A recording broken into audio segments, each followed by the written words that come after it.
할렐루야. 우리 주님의 은혜와 평안이 여러분의 삶 가운데 늘 함께 하시기를 주님 이름으로 축복합니다. 우리는 지난 시간에 기도는 첫 번째 시간을 함께 말씀을 나누었습니다. 기도론이 무엇인가 했을 때 쉽게 말해서 예수님이 누구신지, 또 예수님이 어떠한 일을 하셨는지 그거를 설명하는 것이 바로 기도론이다라고 하는 말씀을 나눴습니다. 그래서 예수님이 누구신지에 대한 대답으로는 우리 지난 시간에 기억을 더듬어 보시면요, 그분은 완전한 하나님이시고 성육신하신 완전하신 인간이시다라는 말씀을 나누었죠. 오늘은 두 번째 시간입니다. 그 예수님이 과연 무슨 일을 하셨는가 하는 부분입니다. 오늘 말씀의 제목을요, 나를 가리켜 기록된 모든 것이 이루어져야 하리라 라고 하는 본문의 말씀을 인용을 했는데요, 구약 성경 말씀과 예언서에 기록되어 있는 모든 것이 다 이루어진 것, 그게 바로 예수님께서 하신 일이 되겠습니다. 그리고 결론부터 말씀을 드린다고 한다면 두 가지입니다. 예수님께서 하신 일은 크게 두 가지인데, 하나는 십자가의 사건이고요, 두 번째는 십자가를 통해서 죽으신 것뿐만 아니라 부활하신 것. 바로 예수님이 행하신 일이 무엇이냐? 십자가와 부활이다. 이게 기도는 오늘 두 번째 시간의 주제가 되겠습니다. 사람들은 누구나 다 자기 수준 이상으로 살고 싶어 하고요, 그렇게 대우받기를 원합니다. 그렇지 않은 사람은 아마 한 사람도 없을 겁니다. 그런데 하물며 사람도 그런데요, 하나님이신 예수님은 하나님이시지만 더 이상 내려갈 수 없는 처와 아래까지 내려가셨습니다. 그것이 바로 십자가의 사건입니다. 당시 로마의 사형법 가운데 가장 고통스럽고 잔인한 것이 바로 십자가형이었습니다. 그래서 이런 말이 있었습니다. 십자가에서 죽은 사람은 1000번을 죽는다. 그만큼 고통스럽고 지독하게 힘든 것이 바로 이 십자가의 죽음이다라고 하는 그런 의미가 되겠습니다. 그냥 눈에 보이는 부분만 살펴보게 되면요, 그것만 봐도 이렇습니다. 먼저 죄수의 옷을 발가벗깁니다. 우리가 예수님의 성화를 보게 되면 한 번도 예수님께서 벌거벗으신 모습을 본 적은 없습니다. 어떻게 감히 하나님이신 예수님을 나체로 그릴 수 있겠습니까? 그런데 분명한 것은 십자가형을 받는 사람은 옷을 벗겨서 나체로 그렇게 보여지게 됩니다. 그리고 죽도록 죽을 만큼 죽기 전까지 채찍질을 당합니다. 그 채찍의 끝에는 짐승의 뼈나 금속 조각이 붙어 있어가지고요, 한 번 채찍질을 할 때마다 그 채찍의 하나하나가 다 살점에 박히게 되고요, 그것을 떼어나게 되었을 때 살점까지 떨어지는 그런 고통의 채찍질을 수도 없이 가해지게 되었습니다. 두 손과 발에 못을 박혔고요, 그리고 나무에 매달아서 떼약볕에 그냥 그대로 죽을 때까지 둡니다. 그래서 목마름과 숨이 막히는 고통을 당하면서 서서히 죽어가는 것이 바로 이 십자가형의 사형입니다. 예수님께서 우리를 대신해서 죽으셨다고 하는 것을 우리가 잘 알고 있는데, 그런데 하필 꼭 그렇게 고통스럽고 치욕스러운 십자가형으로 죽으셔야만 됐는가 하는 그런 의문이 들기도 합니다.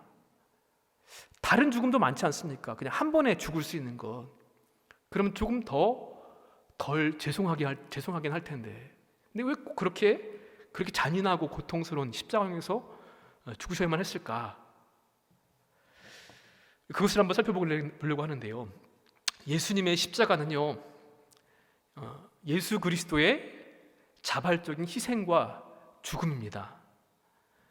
빌립보서 2장 6절 이하에 말씀합니다.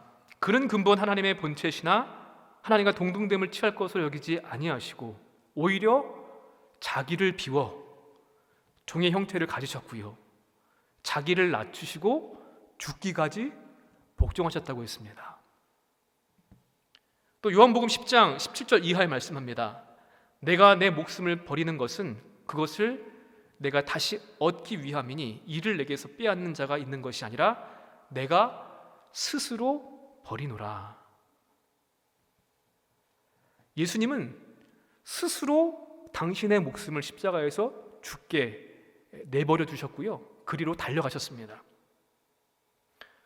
인간은 너나 할 거 없이 누구나 다 죄인입니다.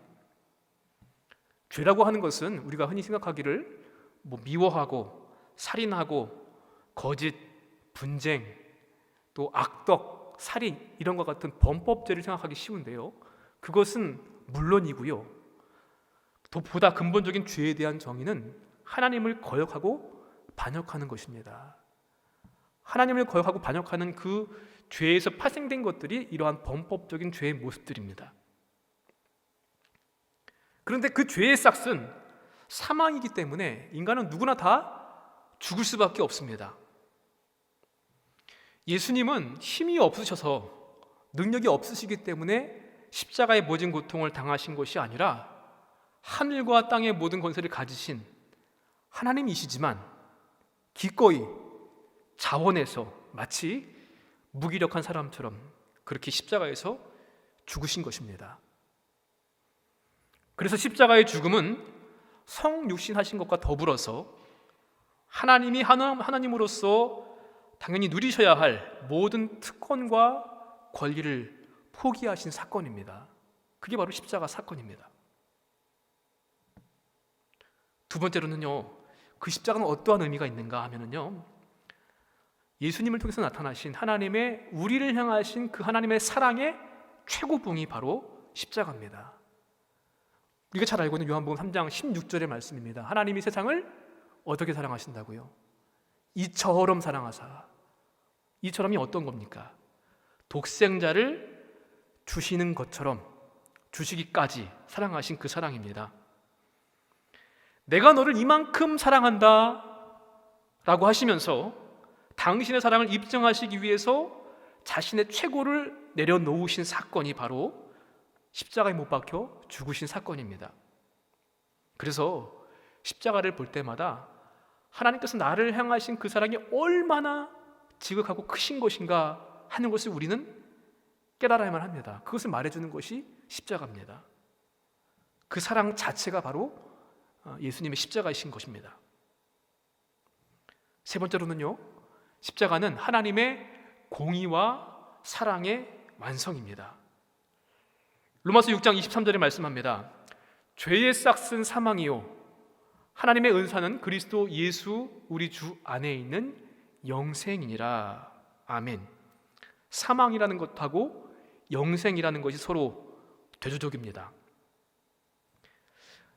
하나님의 성품은 크게 두 가지로 볼 수 있는데 공의와 사랑으로 요약할 수 있습니다. 하나님의 공의, 내가 네 죄 지은 거 다 그냥 눈 감아 줄게, 나는 그런 능력이 있으니까 라고 할 수 없다는 것입니다. 왜냐하면 하나님의 성품이 죄를 가만히 두실 수가 없으신 공의로우신 성품을 가지고 계시거든요. 공의는 뭔가 하면 죄에 대해서는 반드시 그 합당한 대가를 치르는 것이 공의입니다. 그게 하나님의 성품, 공의예요. 또 한 가지는 하나님의 사랑의 성품이 있습니다. 네가 죄 졌으니까 네가 알아서 죽든지 말든지 네 알아서 다 해 라고 하실 수도 없습니다. 하나님의 사랑의 성품에 또한 위배되기 때문에 그렇습니다. 사랑은요, 용서하는 것입니다. 이 공의와 사랑, 하나님의 두 가지 성품을 다 동시에 만족시킬 수 있는 방법은 딱 하나밖에 없었습니다. 오직 하나, 누군가가 우리의 죄를 대신해서 죽는 것인데요, 하나님께서 용서하시는 그 사랑이 바로 예수 그리스도의 십자가인 것입니다. 그래서 십자가는 하나님의 공의와 사랑의 완성인 겁니다. 네 번째로도 십자가는 어느 누구도 아닌 나를 위한 대속입니다. 갈라디아서 1장 4절에 말씀합니다. 그리스도께서 우리 죄를 대속하기 위하여 자기 몸을 주셨다고 했습니다. 은혜라고 하는 것은요, 죄를 눈 감아주는 게 아닙니다. 죄 없으신 하나님의 아들 예수님이 자신의 목숨으로 우리 죄값을 대신 치르신 것, 바로 십자가, 그것이 바로 은혜입니다. 왜 예수님께서 십자가에 죽으셔야 했는가? 이유가 있습니다. 대신 죽어야 할 사람은 죄가 없어야만 하기 때문입니다. 여러분, 죄 있는 사람은요, 누구를 대신해서 죽어줄 수가 없습니다. 사람은 누구나 다 죄인인데 자기 죄로 죽을 수밖에 없는 인간이 누구를 위해서 죽을 수가 있습니까? 그런 존재는 사람 가운데는 없습니다. 예수님 한 분밖에는요. 그분은 우리와 똑같으신 분이십니다. 우리의 연약함을 동정하지 못하실 분이 아니시지만 모든 일에 똑같이 우리가 시험을 받으시지만 그러나 죄는 없으신 분이십니다. 그 히브리서 4장 15절의 말씀입니다. 또한 희생 제물은 완전한 인간이어야만 했습니다. 히브리서 10장 10절 이하의 말씀에도 그 말씀이 나와 있는데 예수 그리스도의 몸을 단번에 들이심으로 말미암아 우리가 거룩함을 얻었다고 했습니다. 그리스도는 죄를 위하여 한 영원한 제사를 드리시고 거룩하게 된 자들을 한 번의 제사로 영원히 온전하게 하셨다고 말씀합니다. 죄는 죽음으로 갚아야만 합니다. 그런데 구약 시대의 짐승의 제사는요, 언제나 그 효력이 한 번밖에 될 수 없습니다. 이례적입니다. 제물로 바쳐진 그 짐승이 죽어버립니다. 때문에 다음 제사를 위해서는, 다음 죄를 속하기 위해서는 또 다른 짐승이 필요합니다. 그리고요, 그 제사를 주관하는 제사장 역시 죄를 지은 인간입니다. 그래서 본인 역시도 제사를 집례하는 제사장이지만 죄를 범할 때마다 짐승을 잡고 피를 뿌리면서도 본질적인 죄의 굴레에서부터 자유로울 수가 없습니다. 이것이 바로 구약 짐승 제사의 한계입니다. 죄는 죽음으로 갚아야만 하는데 하나님은 죽으실 수가 없는 분이시죠. 사람이 아니시기 때문에. 또한 죽을 수 있으려면 인간이어야만 합니다.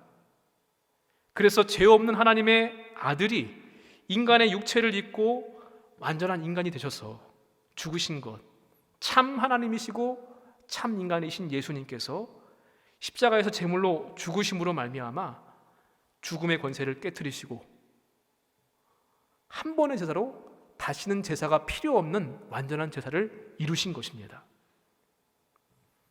그러므로 누구든지 그리스도 안에 있으면 새로운 피조물이라 이전 것은 지나갔으니 보라 새 것이 되었도다. 아멘. 죄 없으신 하나님의 아들의 죽으심으로 말미암아 우리는 이제 그리스도 안에서 새로운 피조물이 되었습니다. 그러면 이 모든 것들을 종합해 보게 되었을 때 왜 꼭 예수님이 십자가를 지셔야만 했는가? 그리고 왜 하필 그 죽음도 가장 고통스럽고 치욕스러운 십자가일 수밖에 없는가 하는 것에 대한 답이 될 것입니다. 주님이 십자가에 못 박히신 것은요, 우리를 사랑하셨기 때문입니다. 십자가는 우리를 향하신 그 하나님의 사랑이 얼마나 큰 것인가 하는 것을 말씀해 주고 있습니다. 우리가 귀중한 존재라서 우리를 사랑하신 것이 아니라 하나님께서 우리를 사랑하셨기 때문에 그렇게 우리가 귀한 존재가 된 것을 여러분 기억하시기 바랍니다. 악하고 추한 존재였지만 하나님의 지극한 사랑을 받음으로 말미암아 귀중한 존재가 된 것입니다. 이 십자가가 바로 예수님께서 행하신 일이었습니다. 십자가는 예수님의 자발적 희생과 죽음입니다. 또 십자가는 하나님의 성품인 공의와 사랑을 동시에 만족시킬 수 있는 유일한 방법입니다. 십자가는 나를 위한 예수님의 대속입니다. 또한 두 번째 예수님께서 행하신 일입니다. 그분은 우리의 죄값을 치르기 위해서 십자가에 죽으셨지만 그것으로 끝이 아닙니다. 오히려 새로운 시작이 되었는데 우리를 위해서 죽으셨을 뿐만 아니라 다시 살아나셨습니다. 예수님의 부활입니다.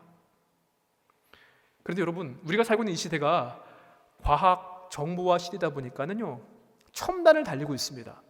그런데 그러면 그럴수록 믿는 우리 안에서도 예수님의 부활에 대한 그런 고백이 힘을 잃어가는 모습이 있습니다. 안타깝게도 심지어 믿는 성도들도요, 그렇게 진지하게 생각하지 않습니다. 부활, 지금 현재의 삶에 너무나 치중하다 보니까 그런데 우리 기독교 신앙의 가장 중요한 핵심 두 가지 측면은요, 십자가와 부활입니다. 십자가 없는 부활은 의미가 없고요, 부활 없는 십자가는 비참할 뿐입니다. 죽음에서 부활로, 이게 바로 창세기부터 시작해갖고 요한계시록에 쭉 이어지고 있는 하나님의 대역전의 주제이기도 합니다. 예수님께서 행하신 일도요, 이렇게 최악의 상황을 최상으로 바꾸신 것, 죽음에서 생명으로 바꾸신 이야기들이 바로 예수님의 이야기였습니다. 부활이 그런 어떠한 의미가 있는가? 예수 그리스도의 부활로 말미암아 영원한 구원과 생명이 우리에게 주어지게 되었습니다. 요한복음 3장 16절 하반절입니다. 이는 그를 믿는 자마다 멸망하지 않고 영생을 얻게 하려 하심이라. 아멘. 또 주님 말씀하십니다. 요한복음 11장 25절 이하의 말씀입니다. 나는 부활이요 생명이니 나를 믿는 자는 죽어도 살겠고 살아서 나를 믿는 자는 영원히 죽지 아니하리라. 아멘. 만약에 십자가의 죽으심으로 다 그냥 끝나버렸다고 한다면 예수님의 구원은 이 땅에서의 구원으로밖에 더 이상 힘을 쓰지 못합니다. 내가 살아있을 동안만 해결할 수 있는 구원입니다. 그러나 죽음을 이기시고 영원한 생명으로 부활하심으로 말미암아 죽음의 본질의 문제도 다 해결해 주셨다는 놀라운 사실입니다. 우리는 모두가 다 부활하신 예수 그리스도 안에서 영원한 생명, 영원한 구원을 얻게 되었습니다. 또한 두 번째로는요, 예수님의 부활은 죽음을 이기는 영원한 승리를 의미합니다. 고린도전서에 말씀합니다. 우리 주 예수 그리스도로 말미암아 우리에게 이김을 주시는 하나님께 감사하노니 주님의 부활로 말미암아 우리는 항상 이김을 얻었다는 것입니다. 이 부활로 말미암아 앞으로 일어날 우리도 역시 부활할 수 있구나라는 확신을 얻을 수 있습니다. 만일 그리스도 안에서 우리가 바라는 것이 다만 이 세상의 삶뿐이면 모든 사람 가운데 우리가 더욱 불쌍한 자이리라. 만약 부활이 없다고 한다면 예수 믿는 사람처럼 불쌍한 사람이 없다는 겁니다. 믿음 생활하느라, 신앙생활 하느라 여행도 못 가고요, 내 시간도 내 물질도 투자하고 얼마나 아깝습니까? 얼마나 허비하는 것이 되겠습니까? 그러나 이 땅에서의 삶이 끝이 아니라 죽음 이후에 영원한 삶이 있기 때문에 우리는 불쌍한 사람이 아니라 가장 복된 사람이라는 것입니다. 인간은 죽음의 문제 앞에 누구나 철저하게 무기력합니다. 돈을 많이 가진 사람도요, 권력이 있는 사람도, 아주 새파랗게 젊은 청춘들도요, 스스로의 힘으로 죽음을 이길 수가 없습니다. 그러나 예수님은 죽음을 이기셨고 부활하셨다고 하는 그 사실은 예수님을 믿는 성도들 역시도 예수님처럼 영원한 나라에서 영광스러운 몸으로 부활할 것을 증거하는 첫 번째 부활의 열매가 되는 것입니다. 여러분, 시험이 두려우면 시험 공부를 해야만 합니다. 어둠이 두려우면 불을 켜면 되죠. 죽음이 두려우면 예수 그리스도를 믿으면 됩니다. 우리의 부활을 확증하시는 것이 주님의 부활입니다. 또한 죽음을 주관하는 사탄, 마귀의 권세를 이기셨다는 말이기도 합니다. 사탄은요, 에덴 동산에서부터 지금까지 하나님과 우리 사이를 계속해서 이간질합니다. 그리고 죄로 말미암은 죽음의 공포에 떨게 하는 것이 그들의 전술, 책략이거든요. 그래서 두려움, 죽음의 노예로 만들었습니다. 그러나 이제 사탄, 죽음의 권세를 이기신 예수님으로 말미암아 우린 더 이상 두려워하거나 겁낼 필요가 없게 됐습니다. 부활하신 주님이 교회의 머리가 되시기 때문에, 그 믿음을 가지고 있기 때문에 음부의 권세가 결코 이기지 못한다고 주님께서 말씀해 주셨습니다. 이렇게 예수님의 부활은 죽음을 이기는 영원한 승리를 의미합니다. 세 번째로요, 예수 그리스도의 부활은 승리하는 삶의 원동력이 됩니다. 갈라디아서 2장 20절 말씀입니다. 이제는 내가 산 것이 아니요 오직 내 안에 그리스도께서 사신 것이라. 아멘. 예전에는 내 힘으로 살려고 애를 썼습니다. 내가 가지고 있는 힘, 지식, 경험, 권력, 돈, 건강. 그런데 더 이상은 내 자신의 힘으로 살지 않습니다. 부활하신 예수님의 능력으로 삽니다. 그래서 승리하신 주님을 따라가게 되면, 부활하신 그분을 믿게만 되면 아무리 힘든 문제도 낙심하지 않습니다. 죽음을 이기신 주님이 못하실 문제가, 못 푸실 문제가 없기 때문이죠. 우리는 우리 자신의 힘으로 사는 것이 아니라 부활하신 예수님의 능력으로 살기 때문에 우리 신앙을 활기차고 재미있고 생동감 있게 살 수 있는 존재가 되었습니다. 우리가 예수님을 믿는다고 할 때 무엇을 믿는 것이냐? 예수님의 십자가의 죽으심과 그분의 부활하심을 믿는 것입니다. 그리고 십자가와 부활에 담겨 있는 하나님의 능력과 사랑을 믿는 것이라고 고백하는 것입니다. 그 사랑과 능력이 지금 이 순간에도 내 안에 살아서 역사하시면 여러분 꼭 기억하시기 바랍니다. 어떠한 어려움도 넉넉히 이길 수 있습니다. 그리고요, 세상이 주는 기쁨과는 비교될 수 없는 초자연적인 하늘의 기쁨과 능력이 가득하게 됩니다. 그래서 우리가 원동력 있는 삶을 살아갈 수 있는 것입니다. 젊고 힘이 팔팔한 소년 장정이라도요, 넘어지고 피곤하면 쓰러질 때가 있습니다. 그러나 부활하심을 주님을 믿는 우리 성도들은요, 마치 독수리의 날개쯤에 올라가는 것처럼 새 힘을 얻고 다른 복지라도 곤비치 아니하겠다라고 했던 이사야서의 말씀이 우리의 고백이 될 줄로 믿습니다. 또한 예수님의 부활로 말미암아 그분의 말씀은 영원히 유효합니다. 사람은요, 죽으면은 그것으로 끝나버립니다. 그가 했던 말이 효력이 없어집니다. 만약에 예수님께서 부활하시지 못하셨다고 한다면은 주님께서 아무리 좋고 능력 있는 말씀을 하셨다라고 할지라도 그분은 더 이상 의미가 없을 것입니다. 이미 돌아가신 분이시기 때문에. 그런데 그분은 돌아가신 것으로 끝난 것이 아니라 부활하셔서 지금도 우리에게 말씀하시는 분이십니다. 2000년 전에 지구 반대편에서 죽어버린 한 인간의 말로 끝난 것이 아니라 살아계신 하나님, 우리와 함께 하시는 그 하나님의 말씀으로 지금도 우리 안에 역사하십니다. 마지막으로 예수 그리스도의 부활은요, 부활의 증인으로서의 사명을 우리에게 줍니다. 오늘 마지막에도 그렇게 말씀되어 있죠. 너희는 이 모든 일의 증인이라. 나를 가리켜 기록된 모든 것, 다시 말하면 고난을 받으시고 제3일에 죽은 자 가운데서 살아나신 것, 그 모든 일의 증인이 바로 저와 여러분이라고 말씀했습니다. 오직 성령이 너희에게 임하시면 너희가 권능을 받고 예루살렘과 온 유대와 사마리아 땅끝까지 이르러 내 증인이 되리라. 십자가와 부활의 증인이 되리라 말씀하셨습니다.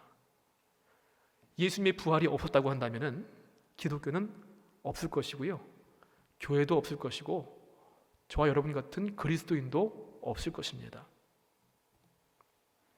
부활을 고백하는 사람들의 모인 것이 첫 번째 기독교 공동체 교회였습니다. 교회는, 또 교회를 구성하는 성도는 다름 아닌 예수님의 십자가와 부활을 증언하는 공동체이고 성도입니다. 그렇게 오늘도 예수님의 부활, 십자가, 그분에 대한 증언을 우리는 결코 게을리할 수 없다는 것입니다. 우리가 이제 사순절 마지막 고난 주간을 보내면서 주님 부활하심을 기다리고 또 경건의 삶을 살기를 다짐하고 있는데요, 예수님이 누구신가? 그분은 하나님이시고요, 참 인간이시고 우리의 모든 것을 해결해 주시는 그런 분이십니다. 또 그분이 어떠한 일을 하셨는가? 우리가 도저히 해결할 수 없는 죄의 문제, 죽음의 문제를 해결해 주셨고요, 그것으로 끝이 아니라 부활하셔서 지금도 우리 가운데 살아계시고 역사하시고 또 부활의 증인으로 살아갈 수 있도록 능력을 주시는 분이 바로 그 하나님, 우리 주 예수 그리스도이십니다. 여러분, 예수님의 부활은 영원한 구원과 생명을 주셨습니다. 예수님의 부활은 죽음을 이기는 영원한 승리의 삶의 원동력이 되셨습니다. 또한 예수님의 부활은 우리에게 부활의 증인으로서의 사명을 줍니다. 여러분, 예수님이 누구신가? 기독론이 무엇인가? 그분은 어떠한 분이시고 어떠한 일을 하셨는가 하는 것을 오늘 특별히 십자가와 부활의 이야기를 다시 한번 마음에 새기시면서 부활의 증인으로 다짐하고 살아가시는 그런 우리 모두가 되시기를 주님의 이름으로 간절히 축원을 드립니다.